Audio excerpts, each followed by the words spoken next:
पाकिस्तान में ईरानी सदर का हालिया दौरा सफारती बिसात पर एक सनसनीखेज चाल बनकर उभर रहा है। एक तरफ ईरान और इसराइल की पुरानी दुश्मनी, दूसरी तरफ पाकिस्तान के ईरान से बढ़ते ताल्लुकात। क्या हम दुश्मन के दोस्त बनते जा रहे हैं? साथ ही अमेरिका से देरीना दोस्ती और चीन से बेमिसाल मोहब्बतें। पाकिस्तान बैक वक्त दो आलमी ताकतों को सफारती शतरंज पर घुमा रहा है। ये तदब्बुर की बुलंदी है या तजादात का जाल? बरतानवी जरीदा फील्ड मार्शल की क़यादत में पाकिस्तान को एक नए दौर में दाखिल होता देख रहा है। दुनिया तारीफ के पुल बांध रही है, लेकिन खुद पाकिस्तान में सियासी अफरा तफरी, मुआशी बेयकीनी और अवाम के दिलों में बेशुमार सवालात गर्दिश कर रहे हैं। क्या ये सब आलमी सतह पर कामयाबियों की गूंज है या अंदरूनी कमजोरियों का पर्दा? पाकिस्तान की खारजा पॉलिसी एक फिल्मी सस्पेंस की तरह है, जहाँ हर सीन में एक नया मोड़, एक नया राज और हर किरदार पर शक। अस्सलाम वालेकुम व्यूअर्स, आप देख रहे हैं खबरें डिजिटल रिपोर्टर्स कॉर्नर और मैं हूं ज़ुहैब भट्ट। पाकिस्तान में ईरानी सदर का हालिया दौरा सफारती बिसात पर एक अजीब चाल बनकर उभर रहा है। दूसरी जानब अगर हम देखें कि इसराइल और ईरान की दुश्मनी और पाकिस्तान और ईरान के बढ़ते तल्लुकात, क्या हम दुश्मन के दोस्त बनने जा रहे हैं या दुश्मन का दुश्मन उसके साथ दोस्ती निभाने जा रहे हैं? इन्हीं मामलात पे आज ब्रीफली जायजा लेते हैं। हमारे साथ सीनियर सहाफ़ी ज़ा भरोसा मौजूद है। ज़ा साहब, ये बताएं, ये क्या मामलात हैं? हम क्या किस तरफ जा रहे हैं? क्या ये चालबाजी है या ये सफारती तल्लुकात में, सफारती माहौल में बेहतरी है? ये क्या मामला है? पहली बात तो ये है कि ईरान जो है हमारा बरादर इस्लामी मुल्क है, एक तारीखी उसकी सावधार शनाख्त है और सदियों से वो बड़ा सुपर पावर रहा है, माजी में सुपर पावर रहा है। लेकिन रिसेंटली उसके लिए पोजीशन स्पेस थोड़ी सी कम हुई है। मतलब इस वक्त गुज़श्ता 20 सालों में बताएं कोई ऐसा मुल्क जिसने डायरेक्ट अमेरिका से जंग की हो, वो सिर्फ ईरान है, जिसने रिसेंटली ना सिर्फ उसके हमले भुगते बल्कि खुद कहकर उस पर हमला किया। और दूसरा, इसराइल के साथ जो उसकी जंग थी वो भी सावज़र खासी थी। तो उसके पास ऑटोमेटिकली स्पेस थोड़ी सी कम होती जा रही है, और जब स्पेस कम हो कि दुनिया की सुपर पावर उसकी मुखालिफ है और उसको धमकियां दे रही है, तो वो अपने लिए चीजें ढूंढता है और उसे पाकिस्तान की शक्ल में अपनी मुआशी खुशहाली की एक शक्ल नजर आई है। इसी वजह से जनाब सिर्फ ईरानी सदर नहीं आए, वो पूरी कैबिनेट को लेकर आए हैं और पाकिस्तान ने भी भरपूर तरीके से उनका इस्तकबाल किया। 13 हमारे मुआहदे हुए हैं, तारीखी मुआहदे हुए हैं, बहुत बड़ी बात है। लेकिन असल बात क्या है?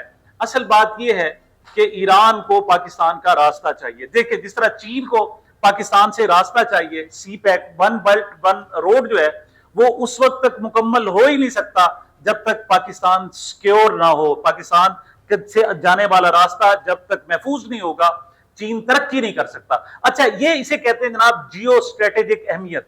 ये अल्लाह ताला ने हमें दी है कि हमें उस जगह पर हमारा मुल्क मौजूद है। रशिया भी मांगता है, बिल्कुल, चाइना भी मांगता है, उस जगह पर हम मौजूद हैं, उस जगह पर हम मौजूद हैं। देखिए, अगर यही मुल्क किसी और जगह, पाकिस्तान किसी और जगह होता, कोई हमें पूछता भी ना। ये मजबूरी, लेकिन हम अमेरिका की मजबूरी है, हम चीन की मजबूरी है, हम रूस की मजबूरी है और अरब ममालिक की भी मजबूरी है। तो ये अल्लाह ताला की तरफ से ये भी इनाम है, हमारा स्ट्रेटेजिक एसेट है। तो ईरान को जनाब हमसे रास्ता चाहिए, पहली बात ये। और दूसरा, उसे चीन तक असल में रसाई चाहिए। चीन के साथ वो बेहतर ताल्लुकात चाहता है, सी पैक का और जो वन बेल्ट वन रोड मंसूबा है उसका वो बाकायदा हिस्सा बनना चाहता है। और सच्ची बात यह है कि ईरान गुज़श्ता कोई 20-25 सालों से सैंक्शन का शिकार है।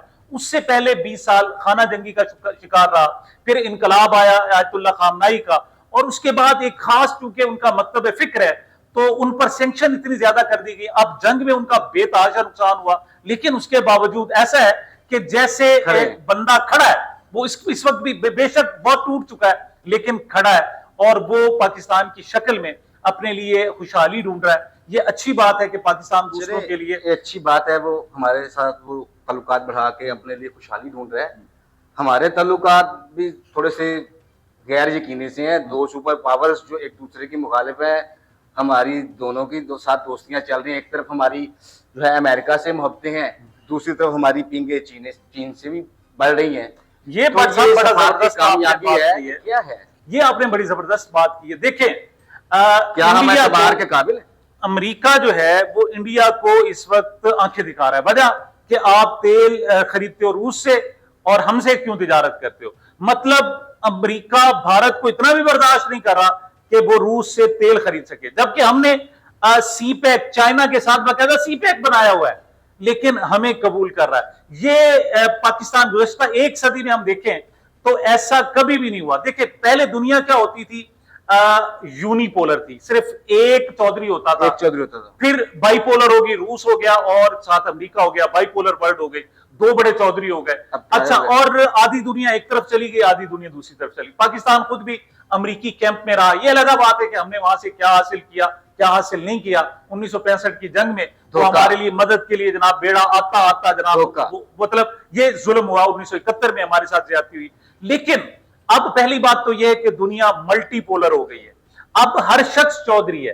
اب ذرا سی اس میں جس میں طاقت ہے وہ اپنے آپ کو چودھری کہلاتا ہے. اب اس وقت رشیا, چین ہو گیا, ساتھ انڈیا بھی ایک پاور کے طور پر آ رہا ہے. جرمنی کی طرف دیکھیں آپ, اور دور یورپی ممالک, یورپی یونین کی شکل میں وہ ایک مضبوط, لیکن امریکہ, اسرائیل اور برطانیہ بالکل.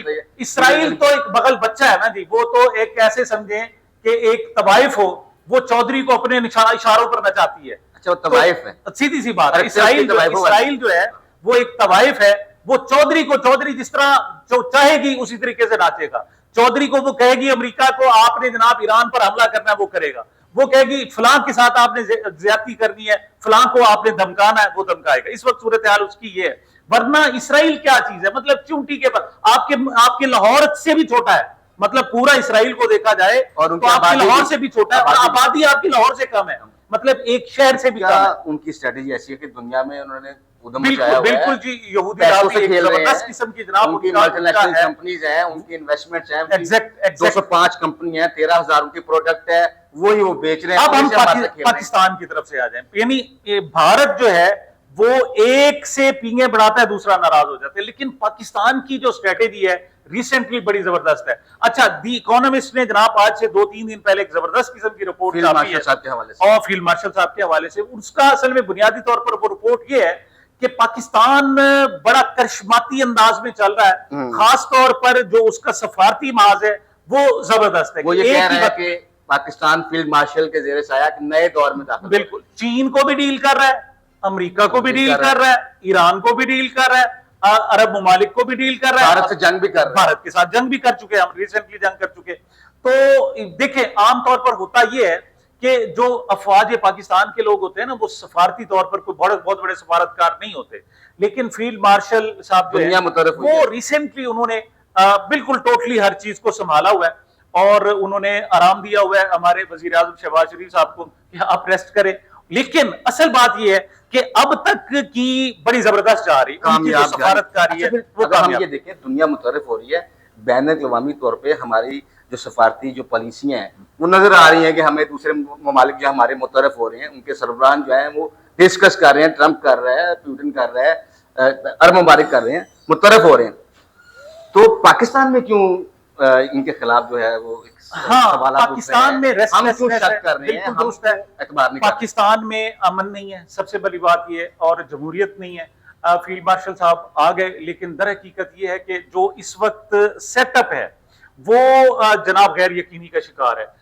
بعض کو اکثر باتیں کی جا رہی ہیں کہ جناب صدر صاحب کو فارغ کیا جا رہا ہے اور اس کی جگہ صدارت کے لیے جناب فیلڈ مارشل صاحب اپنی ذمہ داریاں سنبھالیں گے. کیوں, انٹرنیشنلی ان کو جو فیس کرنا پڑتا ہے تیسری لائن میں, چوتھی جگہ پر ان کو پروٹوکول ملتا ہے, جبکہ وہ پورے ملک کو سنبھال رہے ہیں.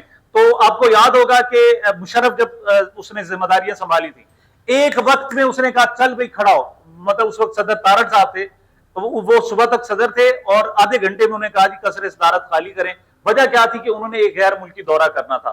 تو پاکستان میں ایک یاد رکھیے گا, کسی وقت بھی بوقت ضرورت کوئی سا بھی عہدہ سنبھالا جا سکتا ہے. ایک بات ذہن میں, یہ آج کے ہمارے اس رپورٹر کارنر میں ایک پیشین گوئی ہو گئی کہ جب بھی ضرورت ہوگی, ضرورت نہیں پڑتی تو بھلے سے معاملہ آگے چلے. لیکن ایک بات میں کہوں کہ اگر یہ ہماری سفارتکاری کامیاب ہوتی ہے, جو چین کے ساتھ بھی ہے اور امریکہ کے ساتھ بھی ہے, اگر اس کو ہم جو ہمارے ٹارگٹس ہیں اس کو اچیو کرتے ہیں, خاص طور پر ہمارے جو منرلز ہیں اس کے لیے ایک اچھا معاہدہ ہو جاتا ہے, ہمارے ہاں جناب یہ جو قرضوں کا بوجھ ہے وہ کچھ کم ہو جاتا ہے, تو یہ گزشتہ 1 سے 2 صدیوں تک پاکستان کی یہ جو سفارتکاری ہے, ایسی مثال دنیا بھر میں کہیں نہیں ہوگی. اگر ہم اپنے امریکہ اور چین کے ساتھ سفارتی تعلقات کامیاب چاہتے ہیں تو ہمیں اسٹریٹجیکلی وہ بنیادی چیزیں ان پہ عمل پیرا ہونا ہوگا کہ جو پاکستان کی معیشت کو سنبھالنے کے لیے ضروری ہیں. دیکھتے رہیے خبریں ڈیجیٹل کارنر.